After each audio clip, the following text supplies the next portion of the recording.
La thérapie de l'hypocrisie quand le Québec répare les traumatismes qu'il cause lui-même. Le programme Rocili, financé par l'Université Laval et le ministère de la Justice du Québec, se présente comme une solution révolutionnaire pour aider les victimes d'agressions sexuelles et de traumatismes à travers une plateforme d'autotraitement en ligne. Mais derrière cette initiative se cache une hypocrisie monumentale. Le même système qui prétend venir en aide aux victimes est celui qui protège les agresseurs et génère ces traumatismes. D'un côté, les violeurs et pédophiles bénéficient de sentences ridicules, voire inexistantes, tandis que les victimes, elles, sont abandonnées sans réel soutien. De l'autre, les centres jeunesse arrachent abusivement des enfants à leurs familles sous des prétextes douteux, et les placent parfois dans des milieux encore plus traumatisants. Et que fait l'État? Il ne réforme pas, il ne punit pas, il ne protège pas. Il propose un site web.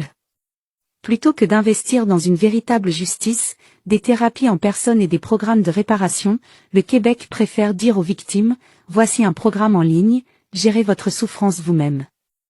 Une stratégie qui vise à étouffer les plaintes, éviter les dépenses et maintenir un système qui protège les criminels plutôt que les survivants. Le message est clair, au Québec, on crée des victimes, puis on leur vend une illusion de guérison.